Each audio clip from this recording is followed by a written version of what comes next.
Sorry, say again. Yeah. How are you? Not bad, not bad. How are you? How's the life? I'm good. How's the life of semi-retirement? You are not the first asking me about this semi-retirement life.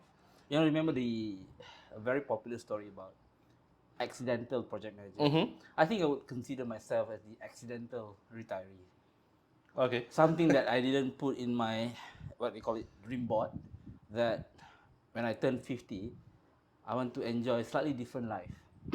you know, in the last conversation we spoke about Siva, and reflecting on what we discussed in the last conversation about the importance of looking at our mental well-being, Yep. MBS. MBS, the mind, body, and soul. When we spoke about this luahan, I'm reflecting on that as I go through the semi-retirement. You know, many people say that there's no such thing as complete retirement. Complete retirement means actually you're already in different Yeah, world. yeah, yeah. That is when everything shut down, especially your brain. Yeah. You are very close to the 6 feet under. Exactly. Or one kind of another uh, of an afterlife. Yeah. But I think that's a very good question. I Today is 21st of March. Maybe for audience who are looking at this, February. February. Yeah, I'm so excited for Ramadan. Maybe. That is the problem of semi-retirement. But my first day of the not working professionally in a business organization and earn salary was on the 19th of November. So 19th of February, which is like 2 days ago, was exactly my 90 days or 3 months. Yep. Uh, if I were to turn this into more of agile speaking, even though I don't intend to bring in so much agility in this conversation, it's like multiple sprints. So assuming that I'm running 4 weeks a sprint, this is coming like the third or the fourth sprint. Okay. So to answer your question, how do I feel? I think it's great. It's great. I saw that you actually have a lot of posting on LinkedIn. You're posting on the Facebook, and then you say that you got in TikTok. I'm not in TikTok yet. I probably one day that I want to see whether that we can actually talk about how to be joining TikTok also. Yep. Yeah, how's the experience so far? How's the experience so far? You know, social media is a place for people to ramble, to talk about life, to brag. And I found social media posting is an opportunity for me to self-discover. People can choose, they want to create brand, they want to just talk about rubbish, they want to talk about politics, or they want to do whatever they want to do because it's a free world. What I did with the different platform of social media are two things. One is more important is self-discovery, because Herley is a very strange person. He is neither here nor there. He's like everywhere. He's not like David, PMI, project management, very clear. Herley is like one time agile, another one is like very spiritual, another one is like father of a child with special needs, and another one is very oil and gas, another one is like he tried to be like singer, busking. Where is he? So that self-discovery actually allows me to share what I have in my mind. And amazingly, I received feedback that I didn't expect. Some of the conversation that I had with some of the LinkedIn influencers, I shared that in 7 days, I had more than 100,000 impressions, which is quite significant, you see. Yep. I have like 500, 600 likes. I have people sending me private messages. I think is that self-discovery means actually, what I'm sharing actually is meaningful to people. That's Yep. number one. Number two is actually about experimenting. The way I communicate in LinkedIn and the way I communicate through video in TikTok, two different approach. Yep. Different generation, Yep. different audience, and TikTok have this data analytic that I can tell. My audience, they are very active from 12 o'clock in the midnight to 3 a.m. Can you imagine who are these people in Malaysia? Because 98% of my audience are Malaysians. What do they do at 12 to 3 a.m.? Then I realized these are students. Because they don't sleep, because they're finishing their homework, they're finishing their assignment. So they were still alive and active with TikTok, and they responded to mine and ended up one of my views is like I have like 140,000. I never had that. I'm sure it's nothing to majority of the influencers, but to a person who just jumped like for the last 3 weeks, having 140,000 view is quite significant. Okay. Yeah. So for me, if I want to expand my reach Mm. to especially the student, Yeah. I probably need to go to TikTok and Not. then post something that attract the 12 to 3 You see, audience. this is Herley, and then you are David, or maybe we can term it as Herley and David, Herley Davidson, something like Yeah. that. That sounds very nice. And the two of us in our late 40s, right? Or even I'm turning 50 this year. If both of us dance, doing some apache, how it looks like. At least in my mind, I would just look horrible. I don't look cute. But maybe people will laugh, not with us, but laughing at us. So I didn't use TikTok for all this dancing, even though the temptation is so strong to try that. But I share something more serious.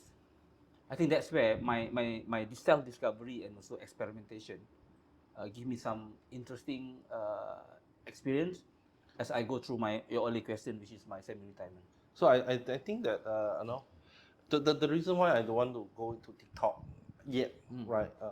Because I have no idea how to engage the so-called the Gen Z, Correct. Yeah. right?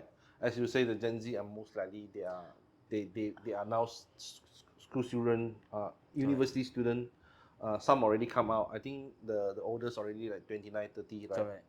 Uh, yeah, probably they wake up at midnight most of the time. Correct. They were active, and this is where that I think we can actually use the platform to influence them. I think I also notice actually I do a lot of research, actually study on people's research saying that TikTok, a lot of user is not just focusing on entertainment, info entertainment. They are also looking for something to learn, Correct. Yeah. right? And then I think that's what you have experienced. A lot of people have learned something from you, and I then they are engaged with you. I think that's a very good observation. What I noticed, right? If you even realize what happens to, let's use LinkedIn as the first one. LinkedIn started maybe like 12, 13 years ago. I don't know how when it started. Yep. But it was supposed to be an employment website where people apply for a job, update their CV and so on. Today it becomes an opportunity for people to talk about what they eat for their birthday, something happened with a neighbor, what happened to their cat. Are we saying that it's wrong to share that story on the platform of what we call as LinkedIn? The same thing is when you are not dancing on TikTok, is it wrong for you to talk about life? You know, one thing maybe if you want to be TikToker lah, from my Yeah. very limited couple of weeks experience, is in Malaysia is very Malay dominated. Okay. So those non-Malay actually, when they speak well Malay, then they have a very strong audience. If you remember during the COVID, right, there's this lady, Indian lady, by the name of Sugu Pravita. She gained popularity, nearly 1 million followers and subscribers in just a couple of months until Muhyiddin Yassin was the prime minister. He even sent something actually to her. She became overnight star. Okay. You know? Now, the non-Malay, when they get into TikTok, they become very easy to become very popular. But your skill is really how do you engage with them. It doesn't mean, in your case, right, being maybe for audience who doesn't know, you are not the normal Chinese, even though you have from Malaysian perspective, you're Chinese, you're I'm Siam, Thai. you're Thai. Not many Thai are around, Yep. you know. So you have a reason why you will be outstanding if you bring incident stories. This is about engagement, anyway. Yeah. Again, it's always engagement and see how I always I really want to go and try it out, right? Because when it comes to TikTok, it's not like a Facebook or LinkedIn. You can just type in and post it, and then see whether they engage or not. But TikTok is definitely all about video. It's about short video, and then you need to get your message very clear to pass on to the audience, right? Yeah, that's something that I will be working on, and hopefully that it will happen probably next year, but not now. You never know actually what's going to happen with TikTok. Some countries already ban it. Yeah. It's just even countries as big as India doesn't even allow that. You know how many people who are so tech savvy in India, that over 1 billion people, if they get hooked to TikTok, just imagine what happens to their productivity. We don't know. In the next don't know how many more days to go. Donald Trump is going to make decisions either Microsoft going to acquire TikTok, we don't know, right? And hopefully that happen, then it will be stay put in US, and the business will continue, right? The operation will continue. But I didn't expect this conversation going to touch this digital content creation. But I think what I experienced, going back to your early question about the, what I experienced in my semi-retirement is this content creation or digital storytelling is is now and is going to be the future. Yep. Why? Because the digital marketing has changed. You don't sell product because you sell a mug. You sell a mug because you enjoy it. Yep. When I hold it, can you imagine I'm holding a mug? There is warm water, I feel a bit relief.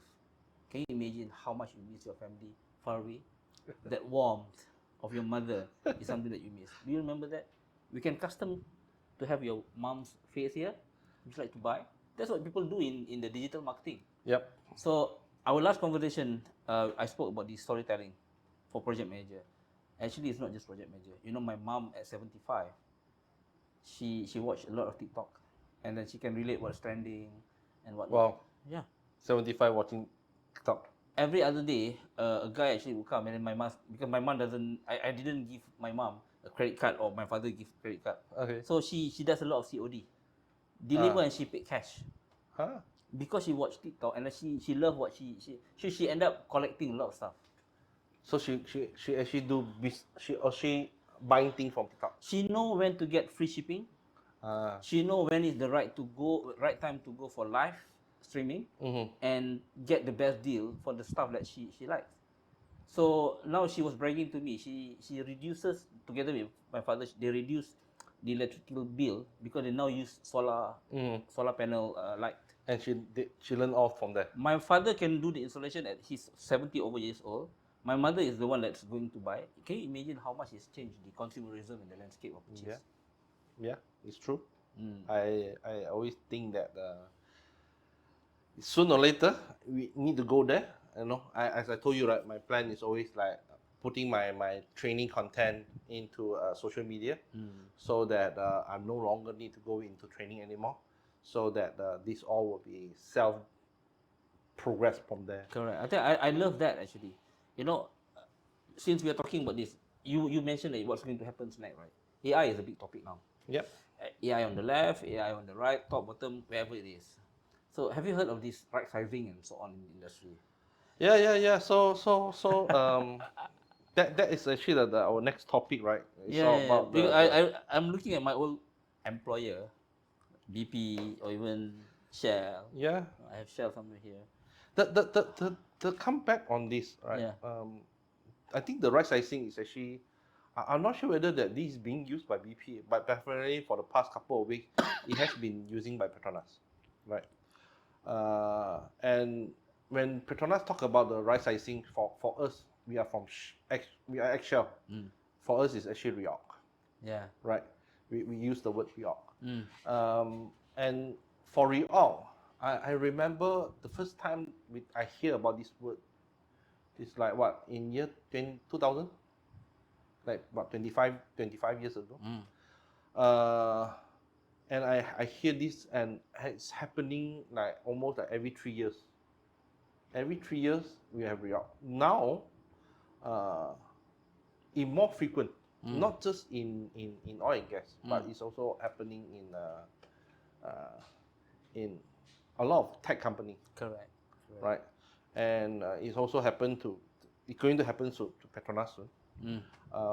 And I don't only think on that, I also going to happen to a lot of people. Right? Correct. Right. Yeah, so that is going to be a trend because of, it can be AI, it can be the economy, Correct, it can yeah. be because of Donald Trump, right? Geopolitical, it can be a lot of factors and so on and so forth. So what's your take on that? One of the session I shared on PMI platform was being agile about agile. I think one of the session I shared during the evening talk in Health University. Being agile about agile, actually, when you accept not only change is the only constant, the way change is changing is also changing. Let me repeat. The way change is changing is changing. Yep. That means we didn't know that there is this AI that's going to expedite the change by 10 times or 100 times or whatever numbers that people talk, right? In a blink of an eye, something could just change, because somebody create a use case using AI. Therefore, I do not need this role or that role, Yep. or I change certain behavior of people. You asked me actually what is my take.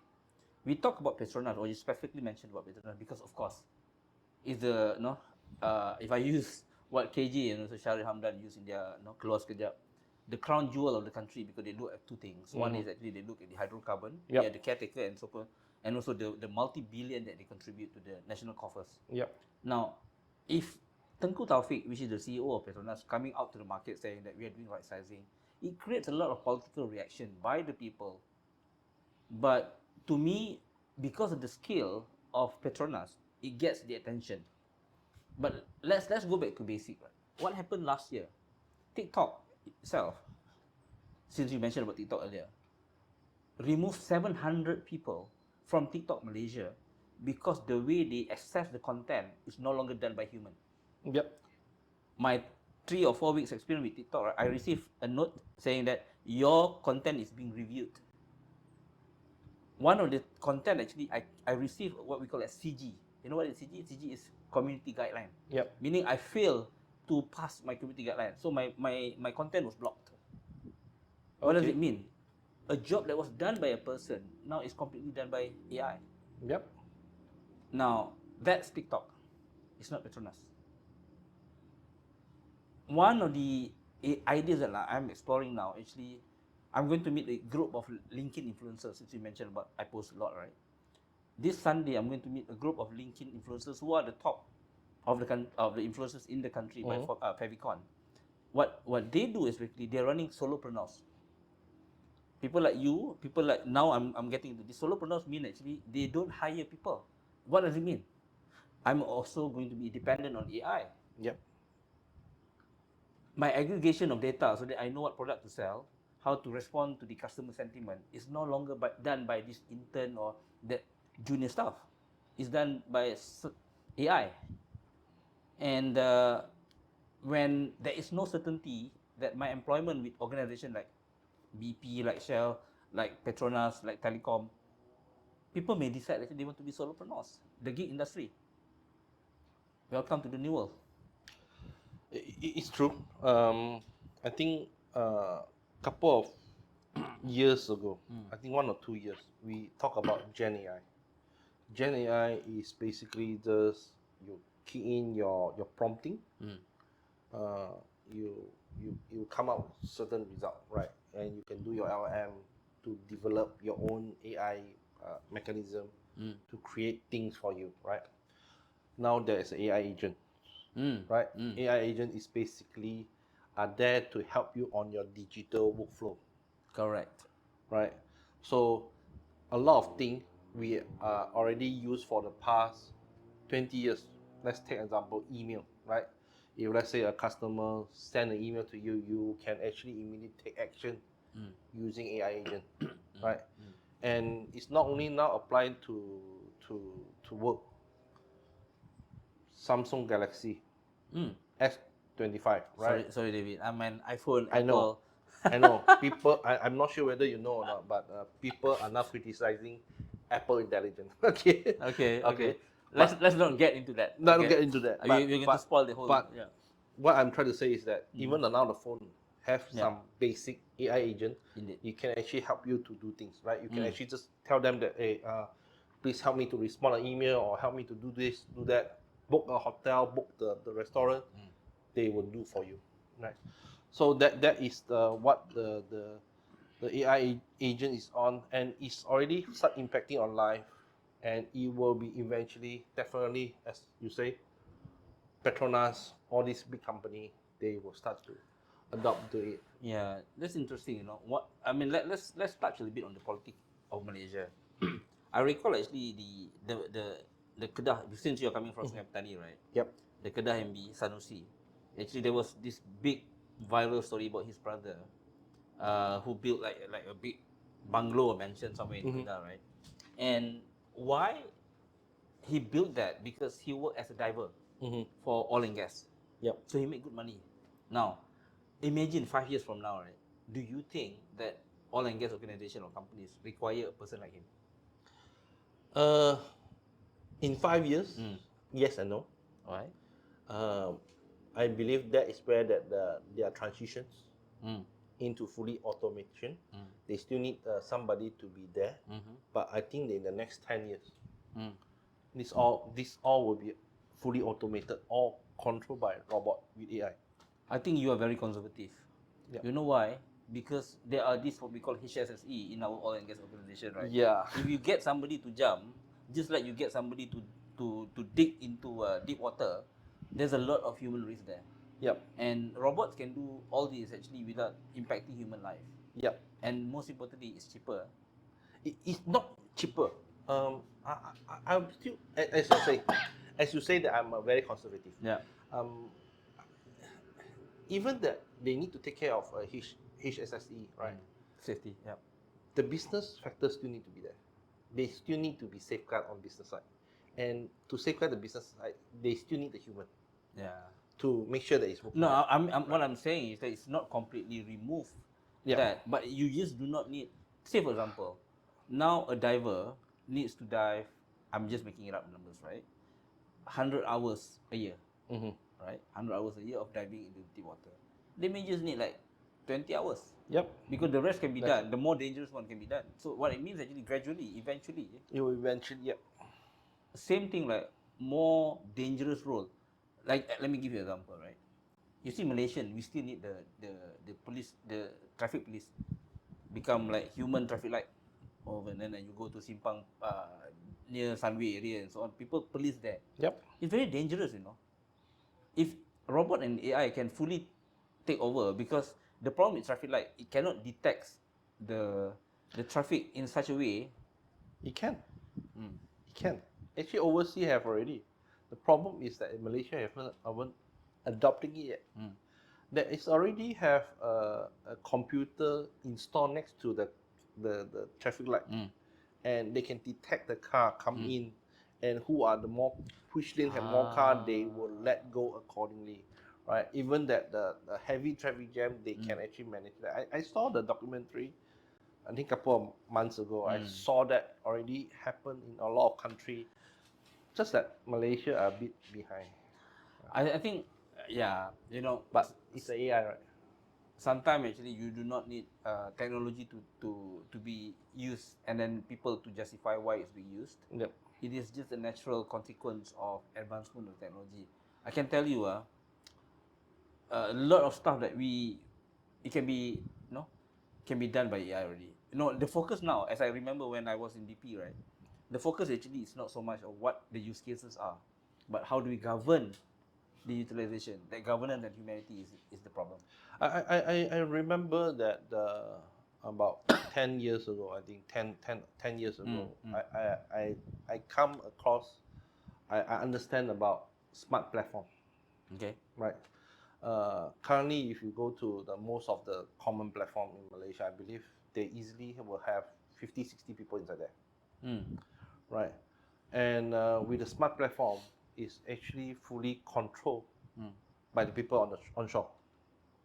Okay. It's all operated by computer monitoring system and everything. Sorry, remember me again? 10 years ago. 10 years ago. Okay. Right. All right. And all these things, with AI come into picture, you can actually use AI to run it. Why you need the people to be 24 hours there, yeah, right? Yeah. If there is issue, AI can actually alert, right? It can immediately alert on this.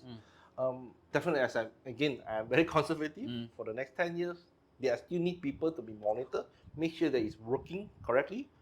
Then they will still. I think with you being conservative, right? I now feel like actually I tend to agree more. It's not about the technology. It is about the policy. Yep. You know, if I remember, my son, right? Maybe for audience who doesn't know, or first time listening to my story, because my son is born with cerebral palsy. In 2010, I was in Beijing, military hospital. They call it Wujing Beijing Military Hospital for stem cell transplantation for brain injury. And I remember I used lift to go to the ward, which is like second floor, there's this lady holding and pressing the lift Yep. button. There was no AI.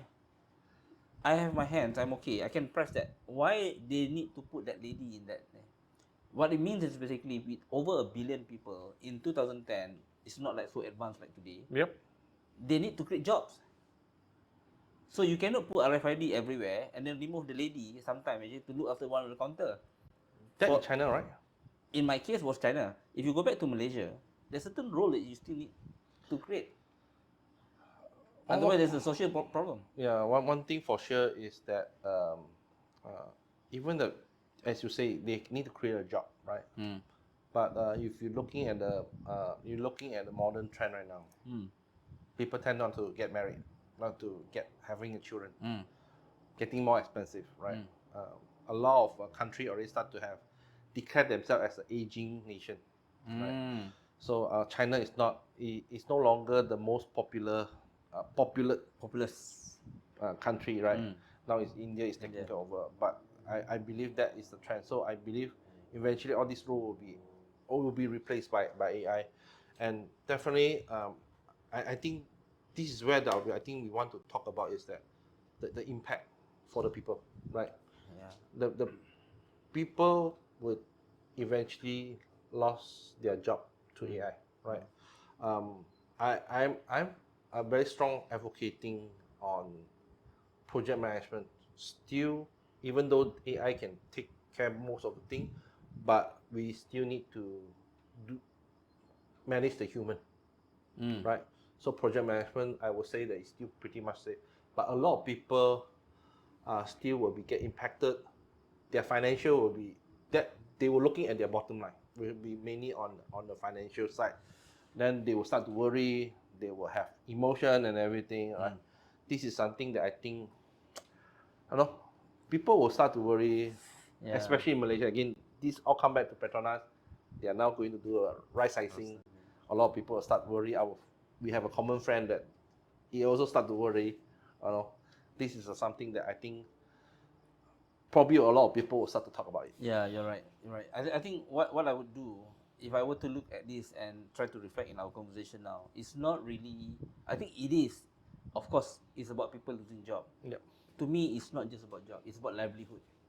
What it means, if audience trying to understand, livelihood means actually your kehidupan. Meaning, when you wake up in the morning, you go to work, and then in the middle of the day, you have your lunch. Yep. Late in the afternoon, you come back, and then you meet with your family, and then you sleep, and then you repeat it again. The day that we're living today doesn't work that way. That's the reason my TikTok actually was active 12 to 3 a.m. And when we talk about people losing job, it's not about just financial. You mentioned about less people are opting for not having or building a family. So unmarried people maybe become a culture in the future. Yep. You know, why do you need a human who can be very annoying when you can just have a good conversation with AI? Yep. Right? And then you can put a very nice doll you can buy from Shopee and then make whatever person that you love and then bring in intelligence in that.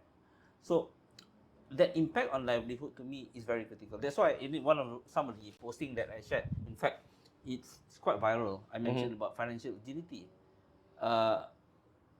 People looked at finance planning very much mathematical. You know, David, how familiar are you with what we call as impulse purchase?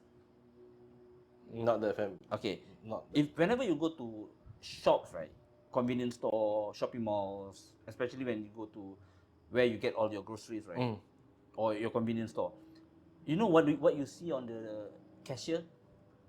They sell sweets, chewing gum. Okay. Not so much in Malaysia. In some other countries, because we are quite regulated, they even sell like vodka, wine, whatever, not wine beers next to the counter. You know why? Because it's impulse purchase. Okay. You take out your credit card, or you take out your cash, you grab ice cream, you get chewing gum, right? Yep. So this become impulse purchase. Now, when we talk about impulse purchase, it's not about purchase. It is about brain. You know, Psychological. when you look, sedap lah, manis lah. You want to drink or you want to eat something. So they sell there. Now, the problem with financial and also in relation to AI is not about the economy. It's about the mind. It's about the brain. People worried that they lose job because the way they spend their money. Mm-hmm. When you live in a social media heavy society, when your life is not compared against the best version of Herley yesterday and the best version of Herley today, but it is the best version of somebody else who has no connection with me, live in somewhere that I don't even know, but he lives in a life that I envy. So I don't have the means, but I go and then buy whatever things that considered branded or viral, so that I don't have what we call as the fear of missing out. Mm-hmm. Now, if people are living that because it's the nature of the world that we live in today, the digital world plus AI, they are definitely worried if they lose a job. So the FOMO is actually a real thing. They call it FOMO, fear of missing out. missing out. Yeah. Yeah, and people also talk about YOLO. You know, have you heard of YOLO? No. You only live once. Ah. So what it means basically, if you earn, I give you an example. If you earn 10,000 ringgit, right, you want to live the life of person who earns double. And then you say that, no, I can do that. And then the bank is coming to you saying that, no, I can give you loans. I can give you these credit facilities. And then they give you this, what we call it, this loan eligibility, that you can apply for more than what you can earn. I was talking to a friend this afternoon, Rumio. He is a financial consultant. He said that there is this debt service ratio, DSR. Mm-hmm. Not Datuk Sri Najib Razak, but is debt service ratio. Okay. Debt service ratio means the bank comes with a formula backed by financial data saying that you are entitled to, for example, 30% of your income to pay a house. Okay. You must have certain amount of money to maintain a good credit card. Who comes up with all these numbers? Don't know. You don't know, right? But people use that and then even manipulate so that they can have bigger loan eligibility, so that they can live more than what they're supposed to live with. This is the source of income. When the job loss actually come, they are already trapped with all this overspending and so on. So that's why this group of people who are now going to lose their job, they're scared. I don't want to mention about Petronas or BP. I mean these are great companies, but it's not only happen to Petronas. It can be any company, Shell or BP. you know, I mean the old days. I remember like my mother or even the makcik-makcik in kampung. What they say, if a boy or a guy who just graduated, right, and then work in a big company, there is this expectation. And then the drama in the kampung is actually they get the menantu faster, because so many people offer their children. I want to marry that guy. I want to, that's no longer the case, because it's not about people looking at you because of your kampung.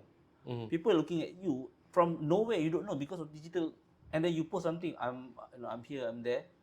So once you have this challenge of losing a job, what happens with all the story that you have posted in LinkedIn, Instagram, TikTok, whatever not, right? You sorok your muka bawah meja because no, how can this person who lives a certain lifestyle suddenly lose job? And how do I continue living? This is where the source of the problem is really with the mental. Okay. Yeah.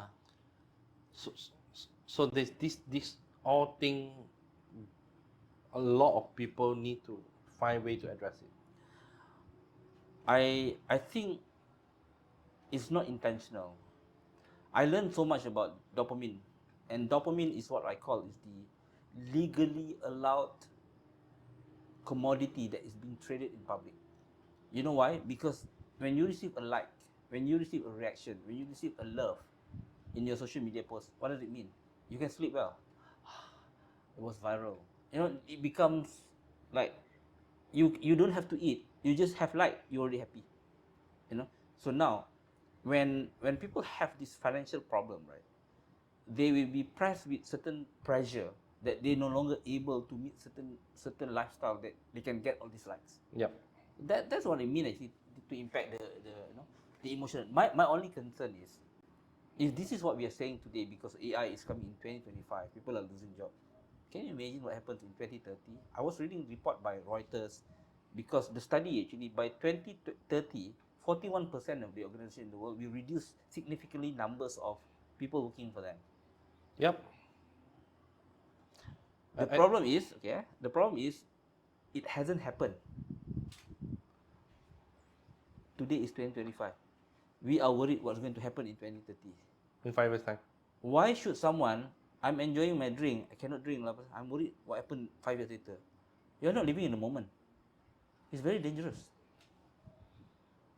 But again, no matter what, even though this study, there is a fact, there is something support behind it, Correct, yeah. right? And people who know it, they will start preparing, Correct, right? yeah. I believe when you started, maybe 5 years, 6 years when you join BP, you are prepared to be early retirement. No, I didn't. I didn't expect as early as this. But as I mentioned just now, being agile about agile, you never know. The change, the rapid, the speed of change is getting so fast now. Yep. But going back to financial agility that I mentioned, right? Because to me, like it or not, financial is probably, if not number one, depends on individual, but for many people, it's still number one in their mind, you know. You cannot talk about even faith or religion, right, if you're not settled with your finance. I'm doing construction and renovation at my other house. I spoke with the worker from Indonesia. He told me actually, today is Friday, you see. I cannot go to my mosque for my Friday prayer because I need to finish my work. That means they cannot do their spiritual stuff, or even people go to church or go to temple, right? Because I need to finish my work, which is finance. Some people may say that, sorry, I cannot join the birthday party of my daughter because I need to work. Why? Because of money, because of finance. If you lose your job, that means your happiness, your peace will disappear. So broken home, broken family, whatever that the social problem that's going to have because of financial is very serious. Yeah, I remember. I think in during the COVID, I became a president in 2021. Right, that is still COVID lockdown, and a lot of people lost their job. Indeed, yeah. Right, COVID, they lost their job. It's not because of AI. They lost because of COVID. And first thing what they do, they will be calling me as a president. Wow. I lost count how many people have messaged me, calling me, even that they are trying to cash out on me. You know what I did? I did what I did the best that time, is that I tried to look at who is available, what job, even from LinkedIn, from whatever. I keep sending the link. Hey, this you can go and apply. You can go and get the job. Any job hunter come to me, they will get they will uphold on to me. I will forward the thing to them. But one thing that our members, our chapter members, that looking for, David, I'm not looking for this all link to apply. I want your recommendation. That's different. I just know you, right? How do I recommend you? I don't even know how good you perform, right? You want me to I get the job, I pass to you, I can do that. But if you, let's say that in interview you cannot get the job, it's hard for me to recommend you because Of course, I have no experience on that. So I start to notice that a lot of people asking fish for me, right? A lot of people come and, David, do you have fish or not? I'm hungry. I want to have food, right? So they will come and look for me for fish, and I'll be struggling for a couple of months or I think about a year. People come and talk to me on that. So I always felt that I think our chapter are not doing something right, and everybody are expecting. I think this is a normal human nature. When you are in the panic mode, you grab anything that you can. All these things, and if you fail to grab something, then you start to blame others. Rather than yourself, you blame yourself, Yeah. you blame on others. So that's very human. Very human. So from there, actually, I start to think about, hey, why don't I, if rather than I give you a fish, why don't I teach you how to fish, right? Maybe I can give you the rod, right? I can give you the string, but you go and fish yourself lah. The river is that you can go and just go and fish yourself. You don't need to wait for me to give you a fish. You can go and fish yourself. And that is where that I started, as you know, right? I started this program called SNAP, Maybe you Safe, want to Safety Net Exit Plan, right? Safety net, SNEP. SNEP, Safety net exit plan. Oh, what does it mean?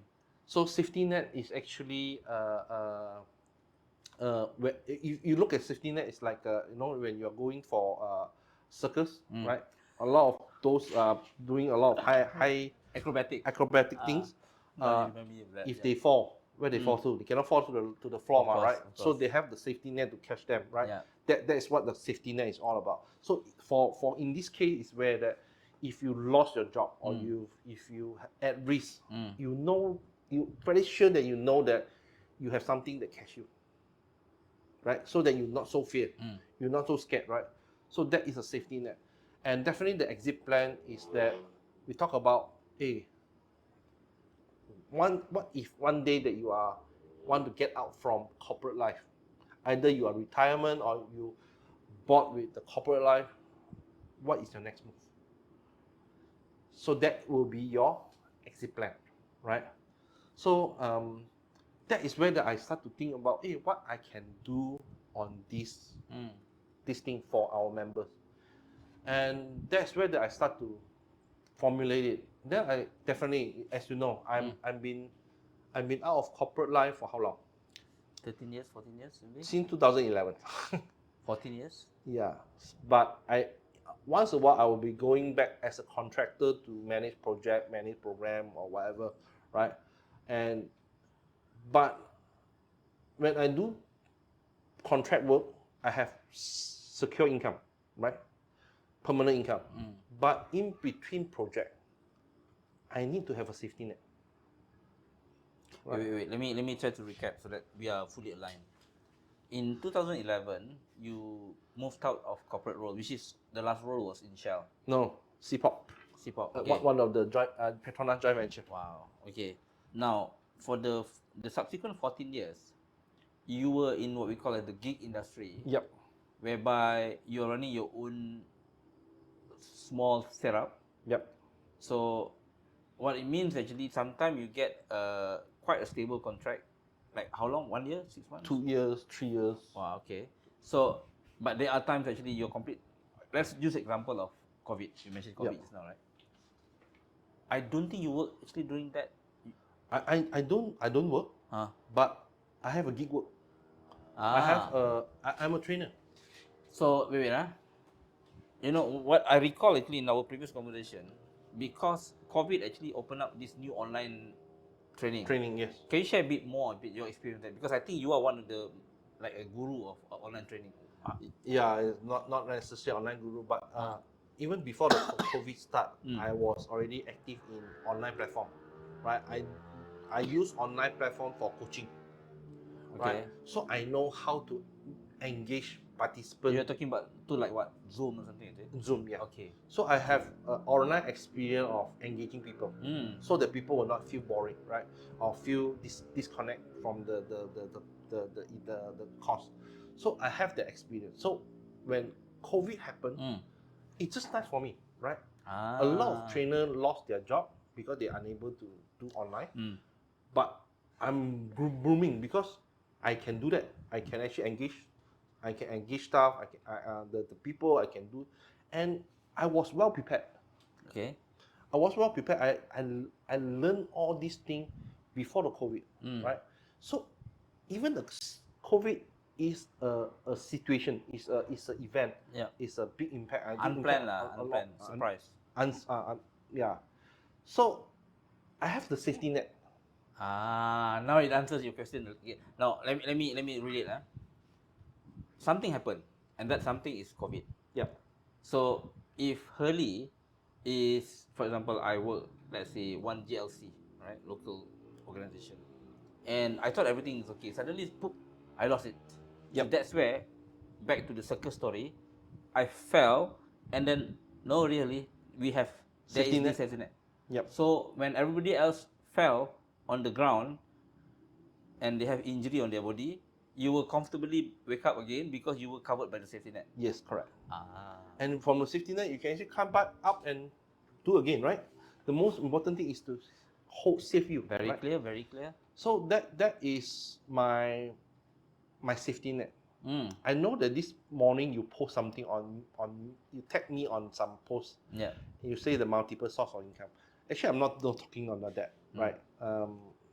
Maybe one day, but not now, right?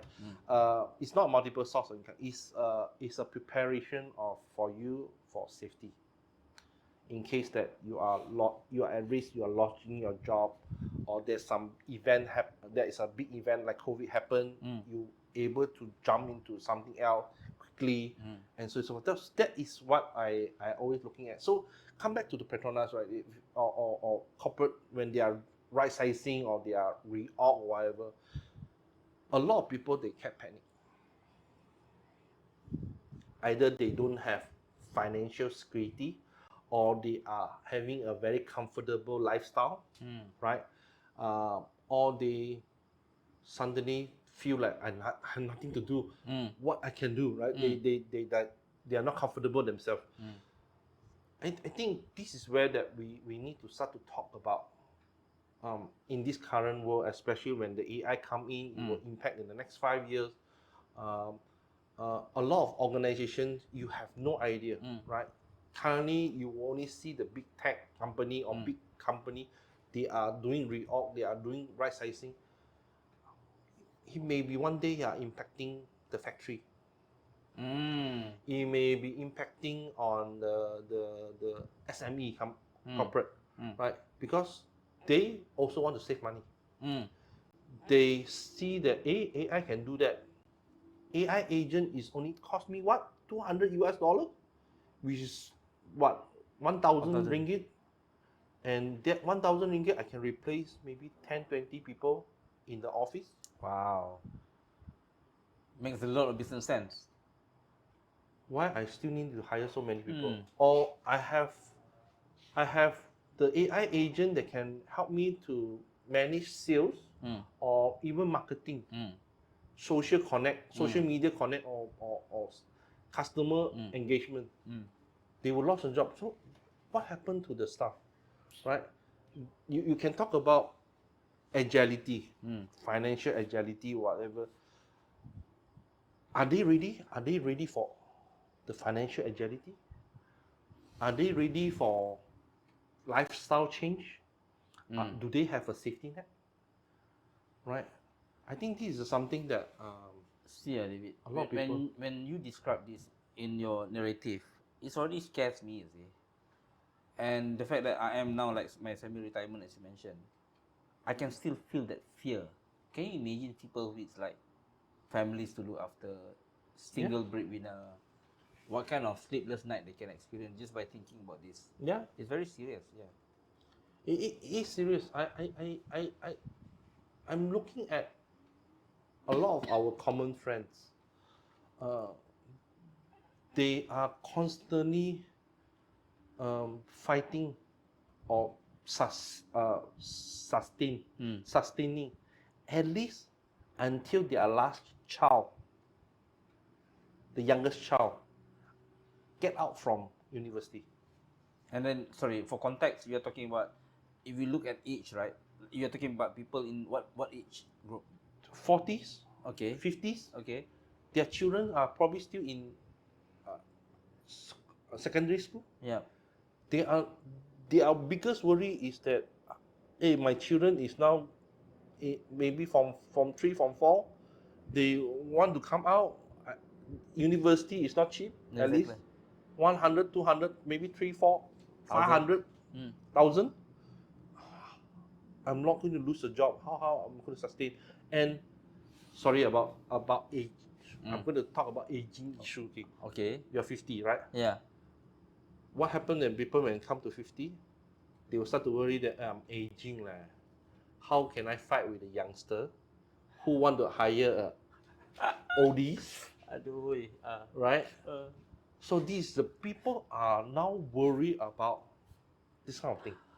you touch a topic what we call this employability. Yeah. You know, as you age, it's nothing to do with discrimination, but it's the reality of life. Your health is no longer like when you were 20, and then you are fighting with AI. You're also fighting with younger generation. Yeah. You want to compete with the younger generation, your brain already like cannot beat them already.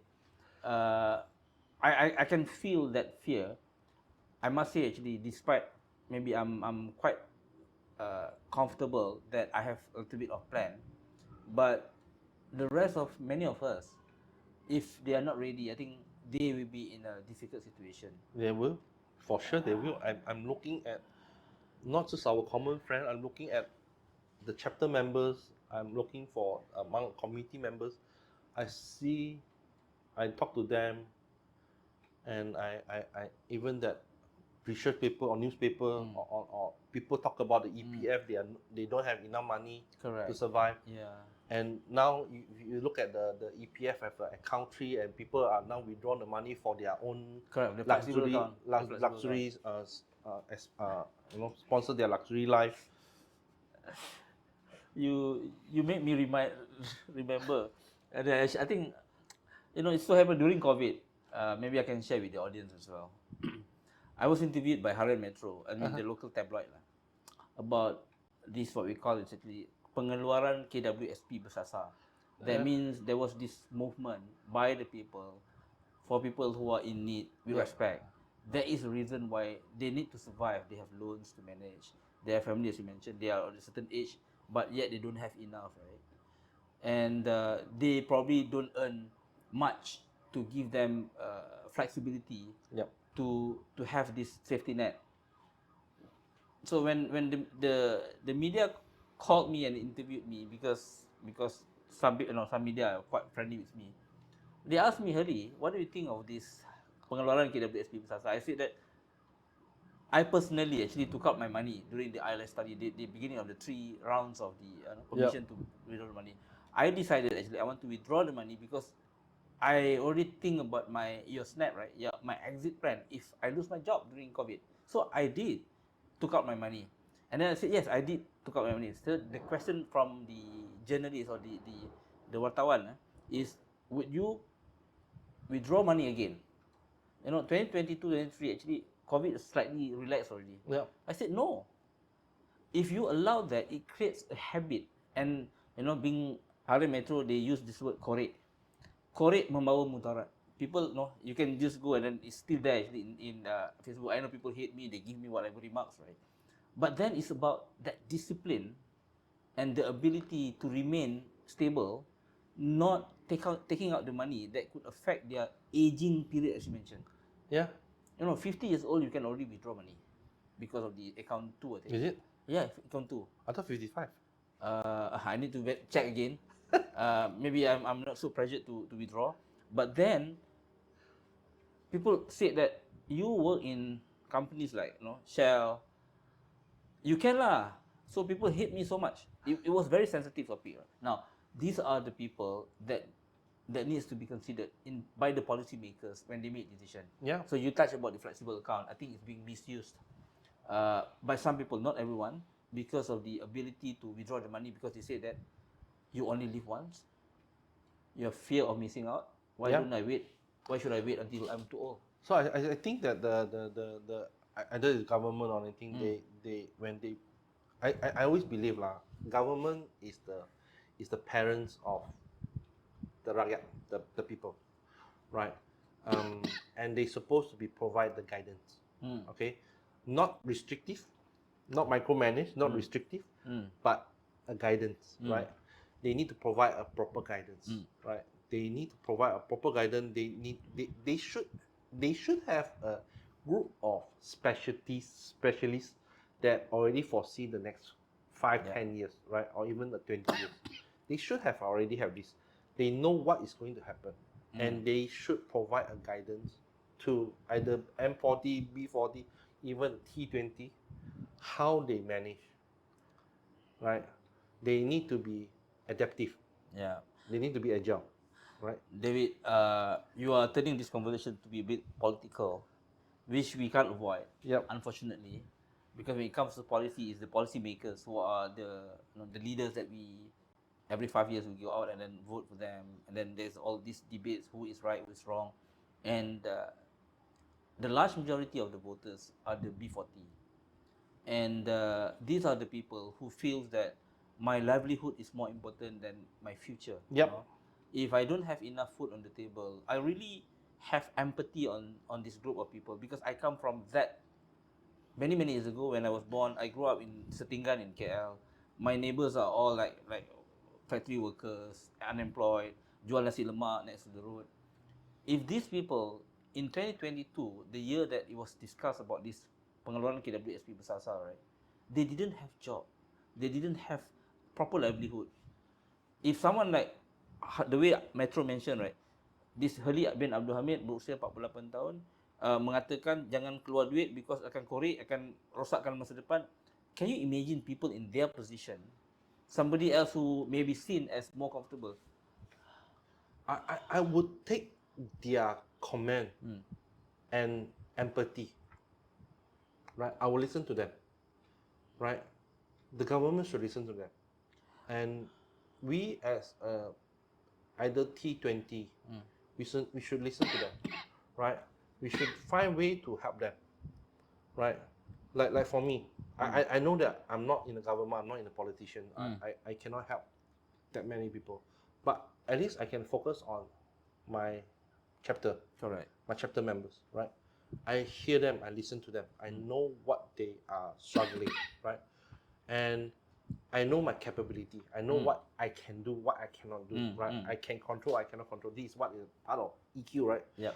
So we just need to focus what we can control, what we can help, and help as much as possible, right? So what I can do is to provide the tools, to provide the techniques, right? Yeah, I think Provide the guidance. this is where your story of fishing and fishing. Of course, people feel that it is my money, it is my hard-earned income. Why are you talking too much that I want to withdraw my own saving, right? And saving means actually when it's required. This is where I think your safety net is now. EPF is a form of safety net. But if you limit people to withdraw their own money, it is like saying that please don't use your money. Come on, this is my money. Who are you? I'm not saying that. My focusing is not about the money. What is their bigger issue right now? Is they cannot survive. It's not about the money. I beg to differ. It's not that I'm saying that they cannot survive. There is a huge percentage of people who cannot survive. There are still other people who can. Yes. Because data in B40, M40 and T20 is not entirely accurate. Some people, they just don't declare their income. Correct. But these people are the one maybe we respect. They may have some needs versus wants. They spend on their wants. Yes. So what I'm trying to say is that we should focus on their root cause of the issue. Right? And the government supposed to provide the guidance, provide the tools, right? Provide the knowledge for them so that they can actually go work more. Address all these things. Again, definitely, I think COVID is a good lesson learned, right? It's actually a good lesson learned to the government saying that things do happen beyond our control. That's what we call act of God. Yeah. Right? And government should help the people to prepare. Yeah. I think this is where, because for people or audience who are not familiar with David, when David mentioned about chapter member, it's not a book like a chapter, because we are talking about project management institute like this one, right? Yeah, Project PMI Management Malaysia, Institute, yes. That means there are this group of professionals who are project managers. They belong to chapter, which is like Malaysian. Yep. And these are generally people at least M40 and also T20. I think hardly we can find B40 in this group. Yeah, they can. They can, but I'm looking at the salary range from the thing. They can be, some are still in the B40, which is normally they are the young PM. They just get themselves a PMP. They are still probably earning about 45,000-6,000. Which is already beyond, which is already M40. Is it? Oh, okay. Then maybe I'm right. It's M40. Yeah, M40 at least. But at least that, what as associations that we can do, we can actually help them, right? Correct. But our help is also limited. Right? Exactly. We are not Now, government. if I scale up your story, right, the chapter members become the citizens of Malaysia. Yep. And the leaders of the country actually making the policy. They need to fix the root problem, as you mentioned. Yep. Now, I want to quickly jump before we close our conversation, David. When I mentioned about the financial agility, right, I really want to address the SNAP that you mentioned, which is, to repeat again, safety net exit plan.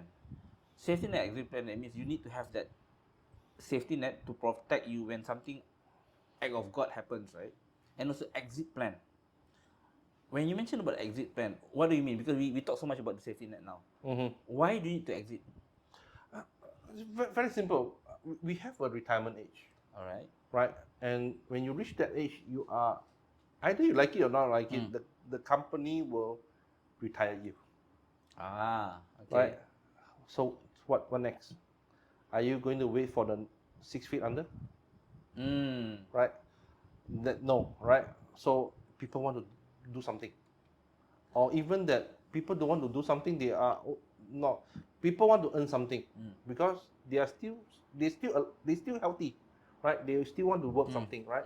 So they still want to get livelihood. So they want to do that, something on that. And sometimes they have money, right? Like you have money.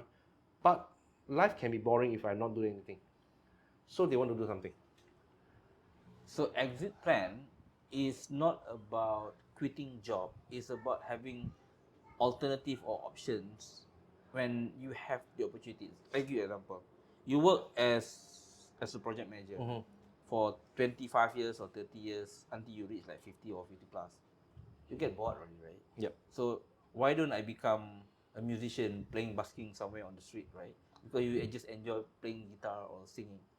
But now, if you don't have safety net, but you have passion in that music, can you exit from your employment when you're still having debt, when your EPF is not settled? So what you're saying is actually, when do you exit depends on how safe you are based on your safety net. Is that right?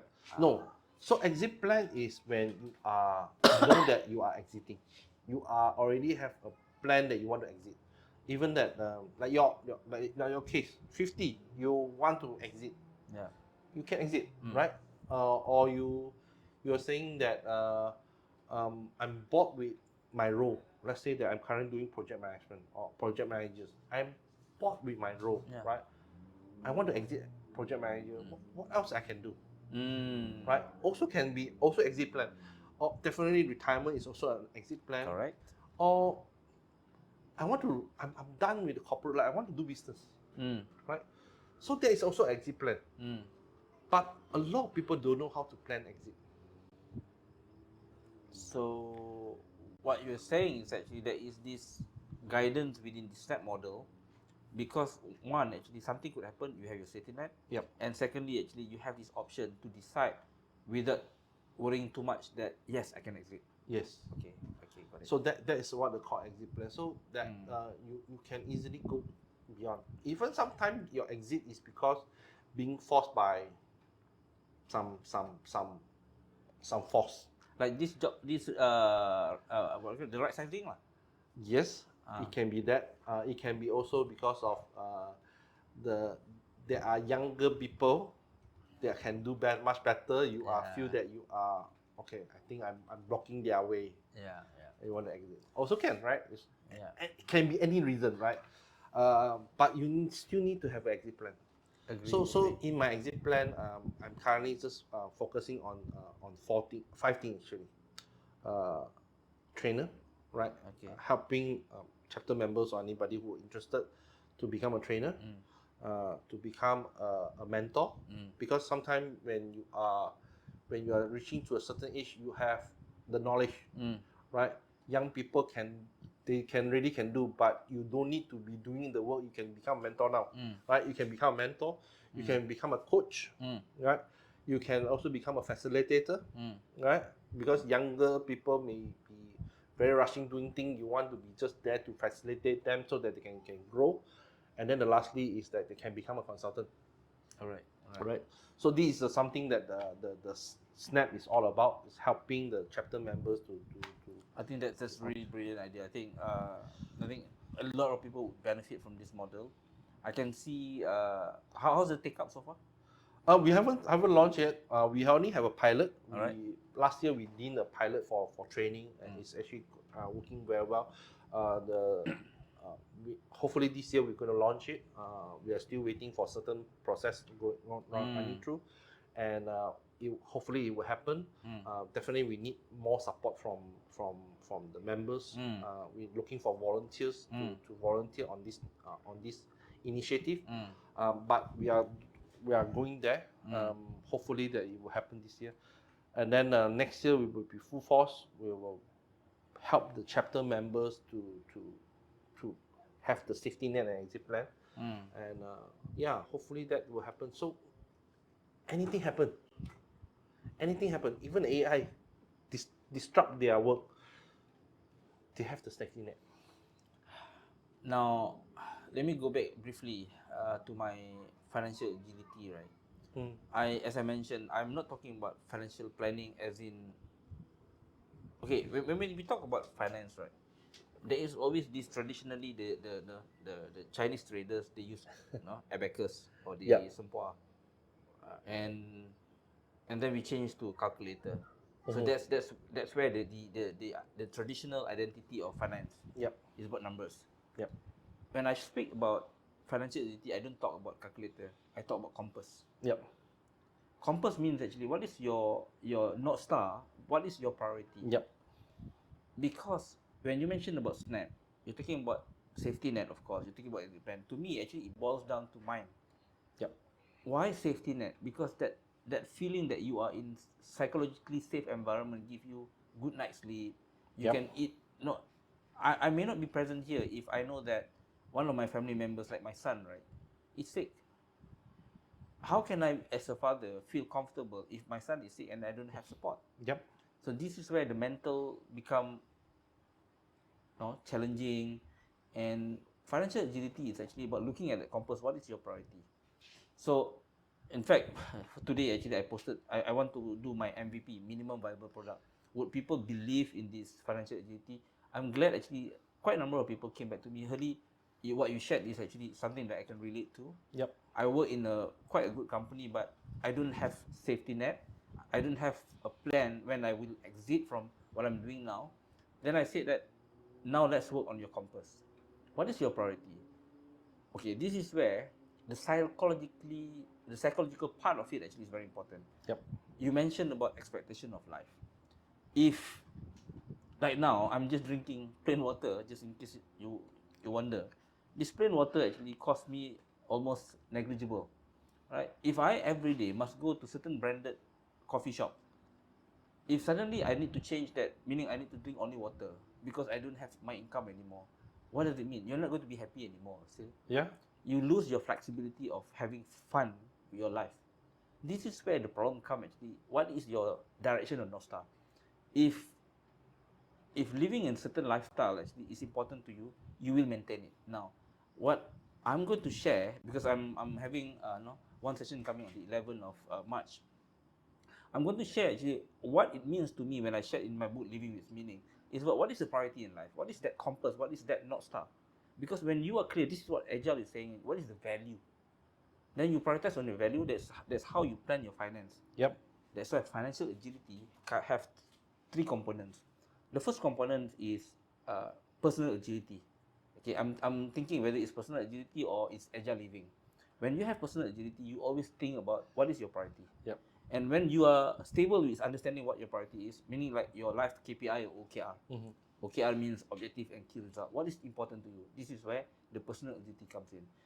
And when your personal agility is settled, you go for emotional agility. This is where, remember the impulse purchase.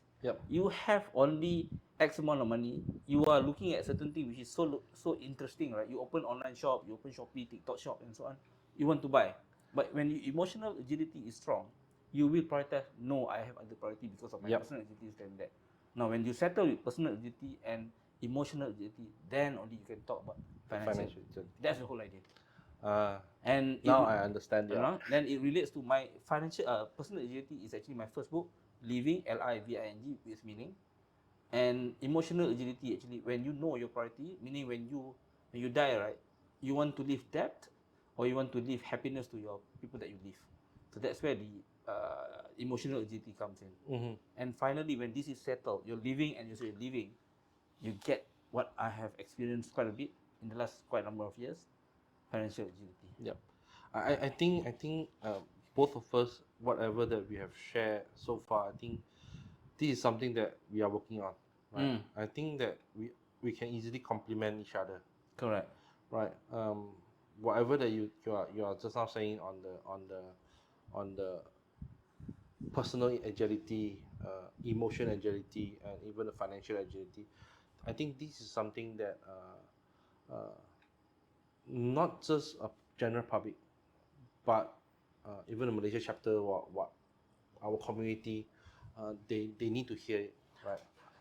I think this is where that I think we can collaborate, and then we can actually see how we can move forward. Correct. And ultimately, our job, not our job, our passion is to help people, Correct. right?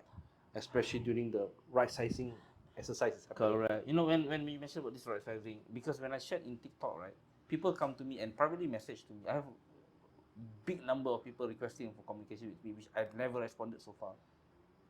Abang, can you introduce me to this company or that company? You know what they're asking me? Can you give me fish? Yeah. Exactly. Can you give me fish? I haven't responded. I need to tell them, you need to understand your priority first, number one. If you don't understand your priority, because you know, of course, I shared about my experience working in BP, working in, you know, when I shared about BP, right, 140,000 people view it and then come back to me, can you help me get this job, that job? So you're asking me for fish. I haven't responded. Yep.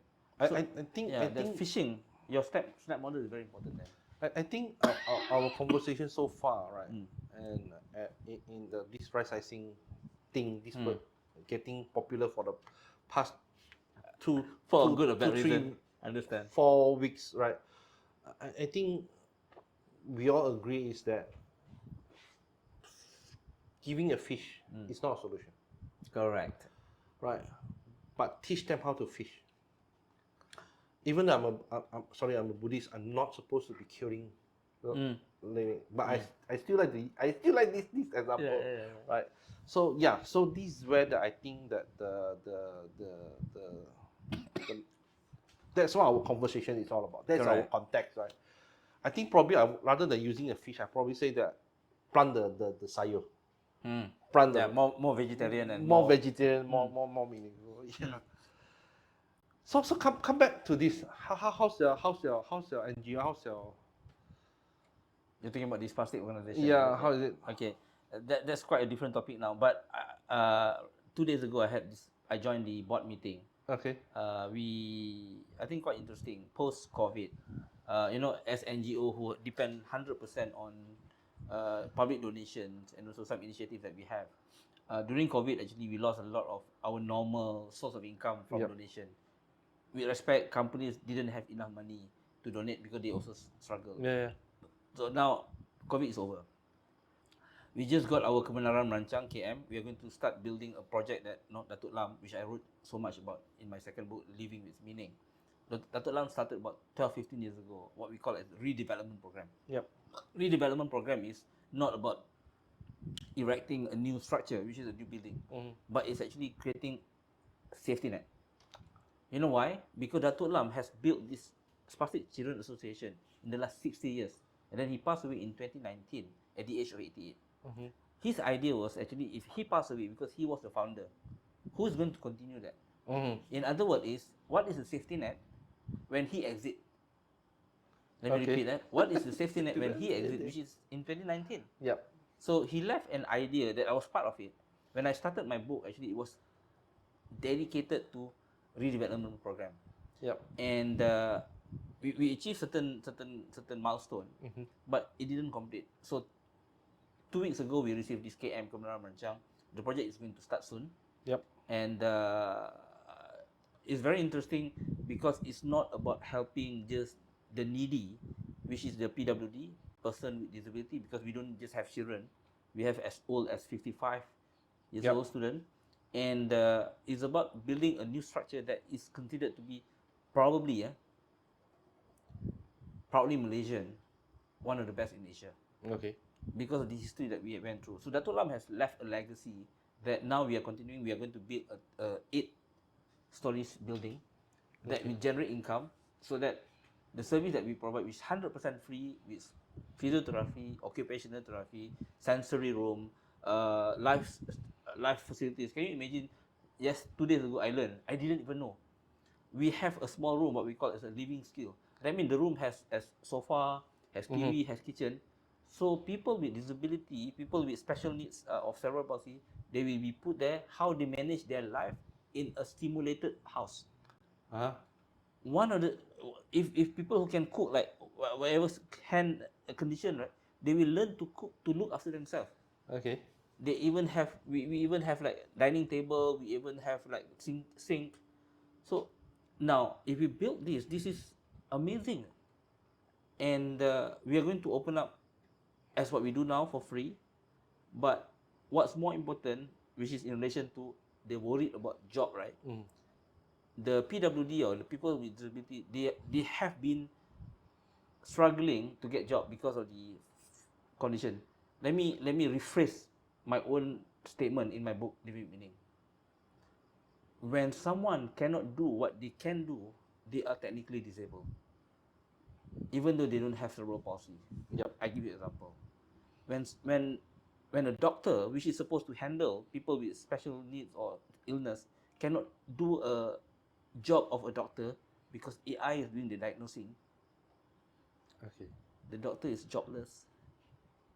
And he's disabled. He becomes disabled. Yep. You know? So the building that we are need, now I'm going to start something. I haven't really thought in detail, but maybe audience, please comment if you actually have ideas how we can leverage this new 8 stories building, because I'm going to make it AI enabled futuristic building, because we are starting from ground zero. Is there a website?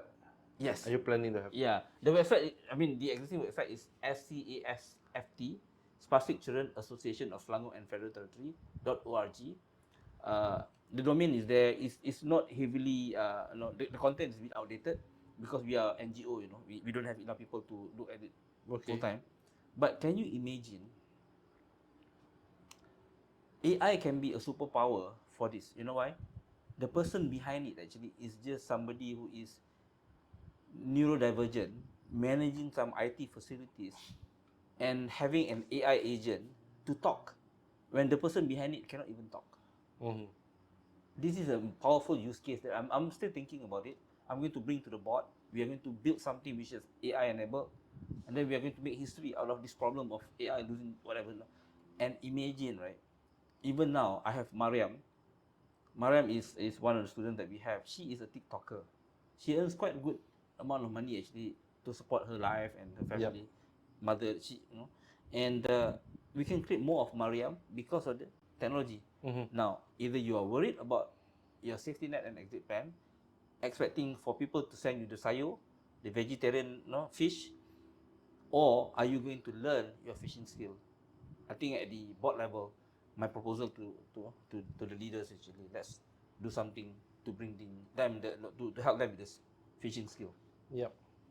I think all these things, need to create awareness, right?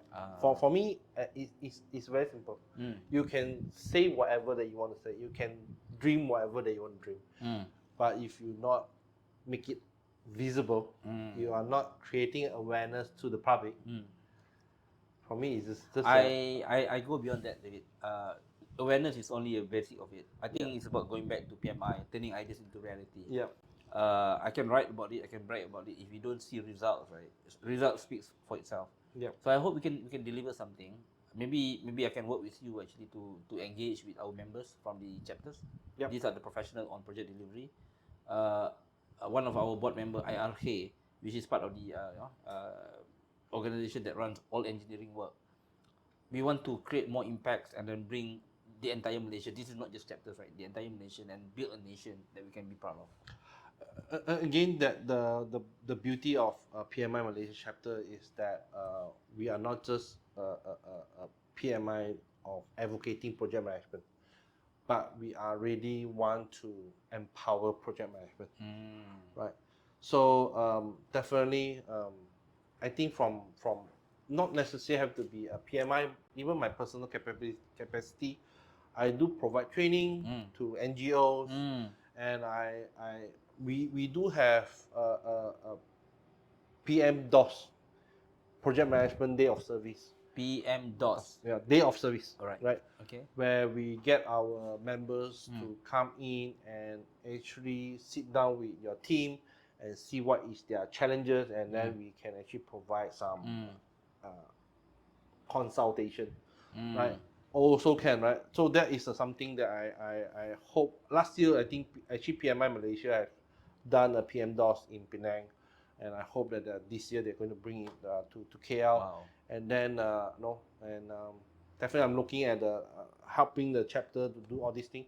But this is something that I think will be benefit not just to any NGO, including your NGO, to come in, and then we can actually see how we can actually help.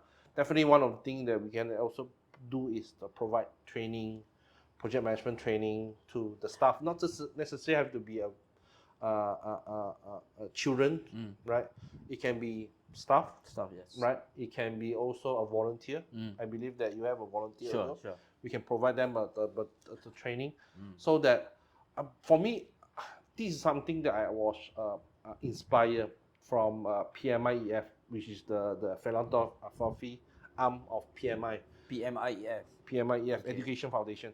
They Okay. last time about 8 years ago, they have this wording saying that NGOs, volunteer and staff are the front facing of the community, right? But they don't have resources of training. I would say Upskilling. they don't have enough skill. They don't have the resource All right. for upskilling, right? So it's up to us as a professional to go and provide them the. That's very noble, David. I think you are enabling the whole nation, and you mentioned about creating impact. I think it's not just impact, because one of the topic that you like to share in our conversation, even when Siva was around, is actually project management as a life skill. Yep.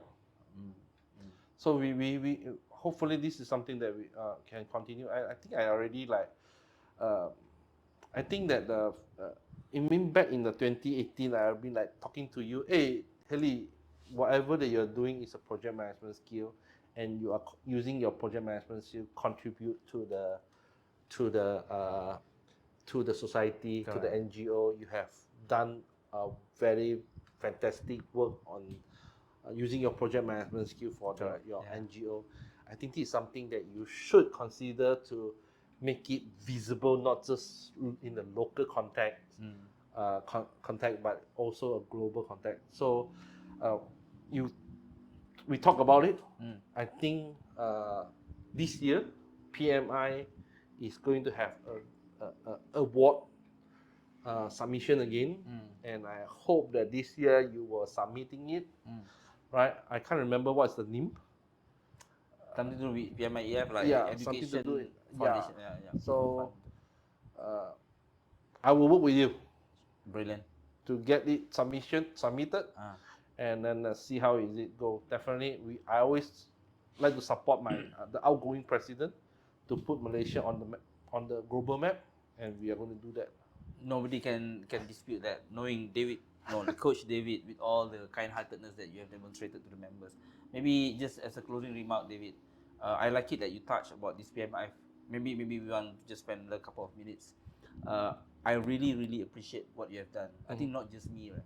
When Siva was around, we spoke in 2020, 2021 about bringing new life to the chapters, because it's so close to your heart. When we talk about David, there is immediate this branding of PMI, Project Management Institute of Malaysian Chapter. What we have at the back here, in case people want to see this Project Management Institute You see, there is this KLCC logo there, or the building there. Now that's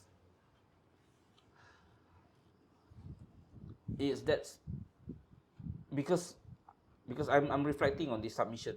Maybe we just spend a couple of minutes. Maybe we can share this when we submit for the proposal. We started a cafe, what we call as the Sunshine Cafe. It's a very brilliant idea of, where the idea came from. Sunshine Cafe is the idea by our board member, Miss Linda, Puan Rohani, where they set up this. There is a small land actually at the corner of the land that we have in PJ, which is our center. They turn it into a space for a cafe, but the impact that it's created is not about selling coffee or tea. The person who prepare the coffee and tea are the people with special needs. Yep. Number one. Number two, actually, we generate income so that there is the ecosystems to create opportunity for employment. We don't give them fish, we ask them to fish for themselves. Yep. Number two. The other impact is actually, can you imagine, we launch it in 2022 and 2023, actually it's completed. And then we get organization like Touch and Go Digital and Touch and Go in general come and donate as part of the CSR. You know what happens today? After COVID, when the parents come back to the center after being locked down for months and years, it becomes a center of healing. That they get that together, they talk about life, they even talk about people, they just bembawang. But it is an opportunity for people to have better mental health.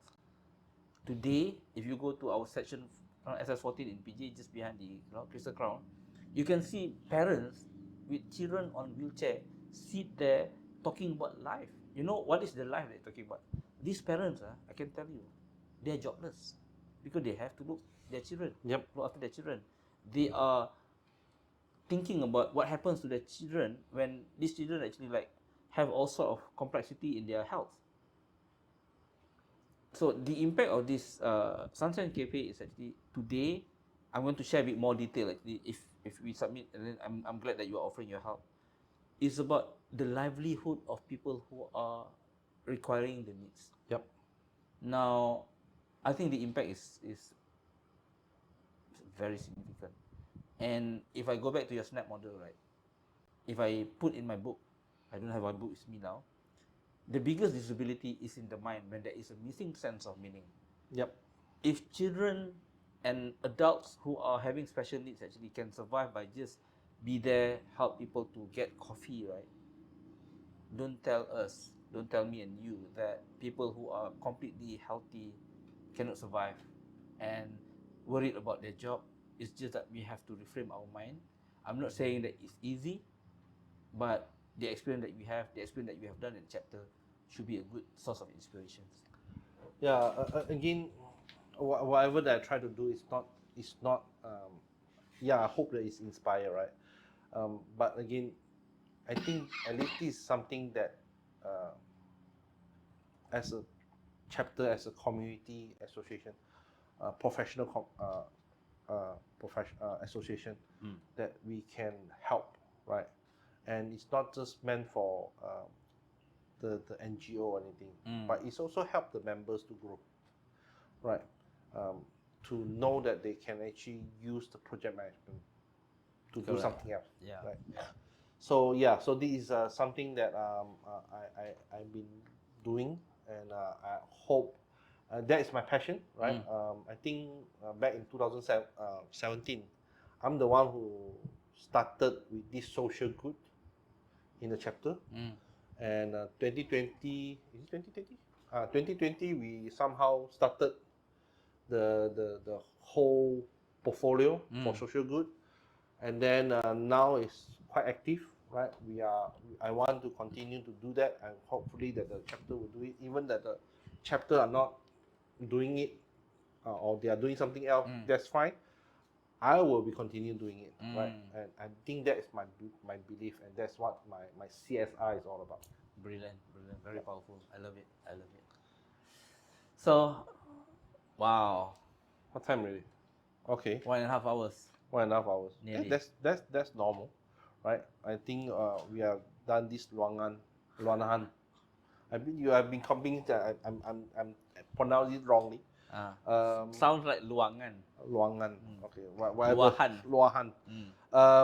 Yeah, I think that we started this is because you, Siva, me, we need to have a place that we can actually discuss, but to express ourselves, and now Siva is gone, only left two of us. Yeah. That's why we decided that, hey, why don't just share among those two of us? Let's open it up, right? Herley and David. Herley and David. What a good Right. name. And again, ultimately we just want to express what we have see outside. I think what we can actually do about it, what can we comment about it. Yeah. Maybe it's not a big impact, but at least we are moved. Right? Exactly. We just want to be useful to people. Yeah. The way So we can. yeah. So again, if you want to, I think we are okay. Please put your comment in whatever that we are saying. Just press in comment and tell us whether it's okay or not. You like it or not, or do you think there's something that you have your different opinion? Please do share with us. We definitely would like to. We love to hear from you and see how we can actually improve ourselves and so forth. But again, this is just an expression that our own thought, right? But yeah, I hope that you like it. But again, definitely, if you like it, please do like it, and then please do subscribe our channel. This channel is basically just an expression of our thought. Nothing to do with project management, nothing to do with anything. It's just our expression on it. No, at the end, even if we talk about project management, it's still life skill. It's what everybody is, right. Have their own life. Yeah. So I hope that you enjoy. Until the next time, I think that the next time will be after Raya. Yes, let me enjoy my good time actually during Ramadan. Yeah. But just in case, I'm running my first financial agility session on the 11th of March. It's not so much about me, it's about reflecting on what we have just discussed the last 1.5 hours. It's going to be a big problem if people are not ready with this uncertainty that's coming. I welcome you to join. I'll share a bit more detail about this in my LinkedIn and in my TikTok and also Facebook. What you can do, where you want to register. It's about building the nation together and help the whole country with actually better health, especially on the mental side. Yeah. So that is where our direction is, and then since that our next session is after the Raya, I probably will just I will have a quick announcement that somehow it's back to employment soon. Okay, I will be telling the detail afterward, right? But yeah, I'm going back to employment. Safety net is something that I will always have, but now I'm going back to employment and brilliant. All the best, David. I think you will enjoy wherever you are. If you don't mind sharing where you're going, or no, I'll be sharing once we will have a next session about it. Yeah, I've been like out of employment for how long? Since 2011, so it's about 14 years. Yeah, I don't want to start a new conversation. We are coming to the end of it. The word employment is very questionable, but in the gig industry, it's actually about knowing your value and then how you can make a livelihood actually is your value. Yeah, so I will talk more on that why I'm going back to employment once we have. I definitely would turn around and then ask you more questions from your experience when you ask me about my semi-retirement experience. Yeah. Okay. So thank you very much, and I'll see you next session. Bye. Thank you. Bye.